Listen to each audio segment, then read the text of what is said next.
Great, thanks so much. I know we're already into the panel discussion time, so I'll try to keep to my time slot here so that we have time for discussion.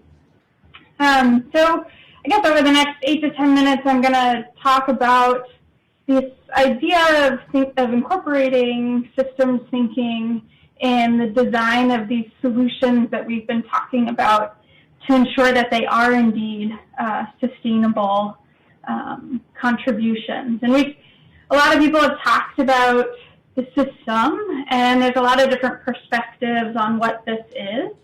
And so I thought that I would start by kind of introducing and giving an overview of how I define it, which, starts with the food in the very center there that we eat, that comes from a variety of different farms. And for the context of this talk, I'll be using a crop-based farm up there at the top. And we've heard a lot this morning and throughout the day about the immense amount of inputs that are required to produce crops, the unfortunate inefficiency at which we use these resources, and therefore sort of the environmental and ecosystem and economic costs that this inefficient and current system introduces to the environment. But I would also argue that there are oftentimes, and there are, hidden costs when you consider the system from raw materials to the end of life. And so I'm using nitrogen and phosphorus as examples here to illustrate upstream impacts. So these are embodied resources that it takes to get nitrogen and phosphorus into the form that's usable by crops. So this includes extraction and refinement from rocks for phosphorus-based fertilizers, and then most notably the Haber-Bosch process for the transformation of nitrogen-based fertilizers.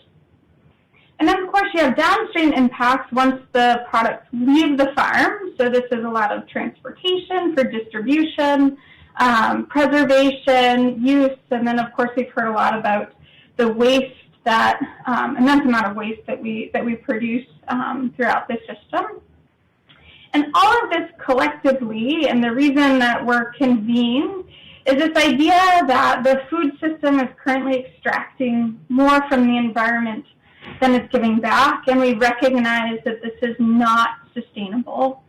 And so there are a number of people, and we heard about some solutions already, but there's a number of people working on technology interventions to help rebalance these critical resource cycles.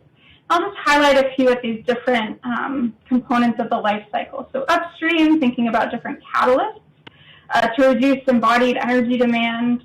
On-farm, delivery platforms, and also genetic modification to reduce inputs or use those resources more efficiently.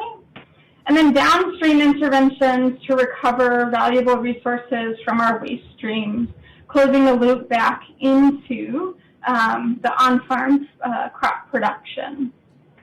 But all of these interventions are going to have impacts associated with them. And the idea here is that as we develop these interventions, oftentimes we're very much focused on improving the performance in the use phase. And what I try to do, and kind of the idea I'm bringing to this group, is that we have to also consider these upstream and downstream impacts to ensure that we're not shifting the burden to other life cycle stages or other components of the integrated system. And the tool that I use is called life cycle assessment. And this can be used to quantify these impacts related to a particular system of interest. And while I'll be talking about examples with associated with cumulative energy demand and economic costs, I just want to note, and I list sort of the other LCA impact categories that are accessible and can be explored depending on what a particular system interest might be. Okay. So I am in my lab developing a platform for delivering nutrients more efficiently to crops. And in the next couple of slides, I'm going to demonstrate some of the ways that we're thinking from a systems perspective to make decisions while we design and develop this technology to ensure that the overall impacts are minimized.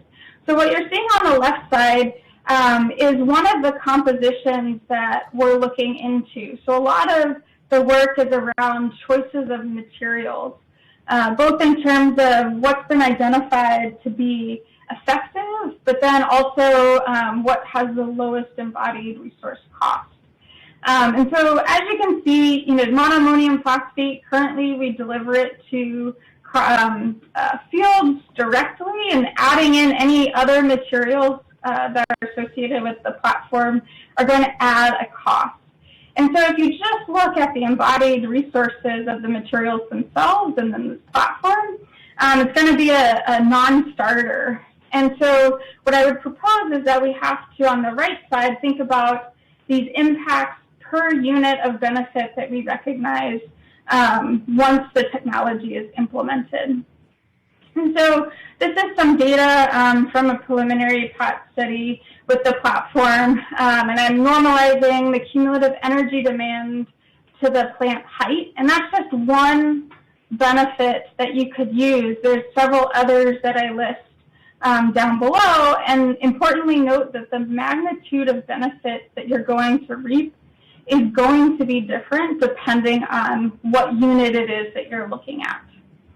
But in the plot here, what I'm showing is the gray bar, the conventional application of monoammonium phosphate in the solid form just to the plants, and then in the green bars, the platform data.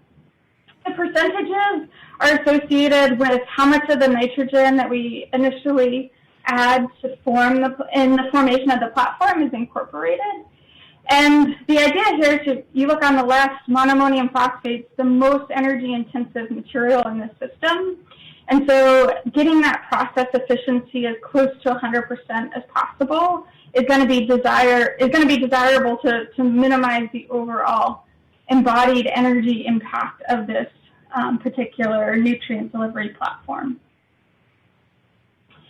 So similar to environmental impacts, we can look at economic costs, and these are really important for any type of ag intervention.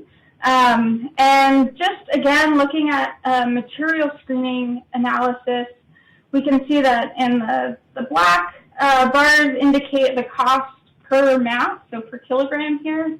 And then we've scaled that to the actual proportions that are used in our lab-based synthesis.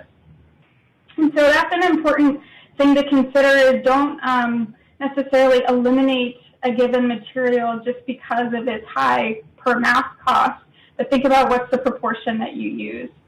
The other really important decision point that this has highlighted, or this type of analysis has highlighted, is we're really motivated to remove and replace dichloromethane, which was the common solvent used in this particular approach to developing the platform. And we replace it with water, and what you see is that there's a win-win in terms of reducing the risk as well as a cost savings. And then, of course, you can take data like this, again, cost data or environmental impact data, and you can project what the benefits would have to be in order to recoup these costs. And so on the right side, what you're looking at is the ratio of net profit to loss, and on the left side of the plot is the dichloromethane system, in which you're going to really struggle to recover the costs of that system. But when, again, replacing dichloromethane with water, you can see that with a very tangible increase of nutrient use efficiency of just 1%, we're already in the profit region.